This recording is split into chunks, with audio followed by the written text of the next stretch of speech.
One night, a man looks through a crack in the door. The woman he trusted is gone. In her place, a creature. Greenish skin, twisted face, not human.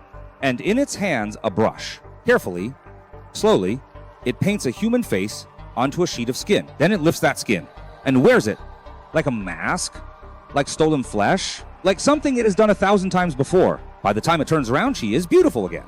This is painted skin, a story from ancient China that has terrified people for more than 300 years. And once you hear it, you will never look at a stranger the same way again. The story begins with a scholar named Wang. One night, while traveling alone, he finds a young woman hiding in fear. She is pale, beautiful, and trembling. She tells him she has escaped from a cruel man and has nowhere to go. Wang feels pity for her. He does not ask too many questions. He does not think too hard about why she is alone, why she appears in the night, or why her fear feels almost too perfect. He simply helps her. He brings her home, and that is where everything begins to rot. At first, it feels like the beginning of a strange romance. A beautiful stranger, a secret under his roof. A woman who seems fragile, helpless, and entirely dependent on him. But in stories like this, beauty is often the first lie. The woman stays hidden. She rarely speaks. She avoids other people. She avoids light. And around her, the house begins to feel different. The air feels heavier. The rooms feel colder. Even silence begins to feel wrong. Wang notices all of this. And still he says nothing. Because when a person wants to believe in beauty, they can ignore almost anything. Then one day, Wang meets a Taoist priest. The priest takes one look at him and immediately knows something is wrong. He warns Wang that an evil thing has entered his life, that there is a demon near him, that the woman in his house is not what she appears to be. But Wang is offended. He thinks the priest is mad or jealous, or simply wrong. How could that frightened, beautiful woman be anything monstrous? So he ignores the warning and goes home. That night, uneasy but still unwilling to believe, he decides to look inside her room. And that is the moment you have already seen. The woman is gone. The creature is there. The skin is spread across the bed. The brush moves slowly, patiently, almost lovingly. It is not creating beauty. It is repairing it, preparing it, putting the face back on, and when the demon finishes, the woman returns. That is what makes painted skin so disturbing. Not just that the creature is evil, but that its beauty is something worn.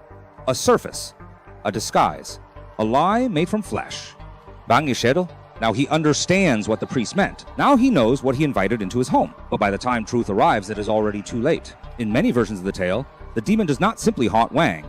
It feeds on him. IT wants his life, his strength, his heart. And once it knows that he has seen the truth, it no longer needs to pretend. Wang becomes sick with terror. His body weakens. His spirit collapses because some sights do not leave the mind. Once you have seen the face beneath the face, nothing in the world looks safe again. At last, Wang runs back to the Taoist priest and begs for help. This time, the priest agrees. He gives Wang protection. In some versions, a charm. In others, a ritual object, something meant to hold the demon back and keep the house from becoming a place of death. But evil in stories like this rarely leaves quietly. The demon returns, and now the story changes. It is no longer hidden horror. IT becomes attack. The creature forces its way back in. IT tears through the fragile safety Wang thought he still had. And in the most famous version of the tale, the demon reaches into his chest and rips out his heart. That is why the story survived, because the violence is not random. The demon first seduces the eye, then destroys the body. First beauty, then horror, first illusion, then the thing underneath. But painted skin does not end with death alone. Chinese ghost stories often ask a second question. Can what is broken be restored? After Wang dies, his wife refuses to give up.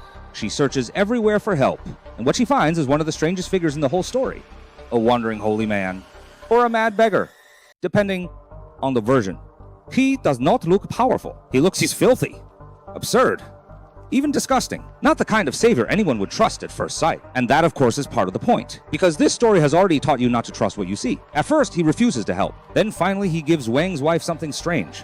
In some tellings, a magical remedy. In others, something far more repulsive. A foul scrap, a lump, even phlegm from his own mouth. Something that looks worthless, something humiliating, something no reasonable person would believe could save a life. But grief does not care how foolish hope looks. So Wang's wife obeys, and through ritual, faith, and endurance, Wang is brought back. His life returns, his heart beats again, and the demon at last is destroyed.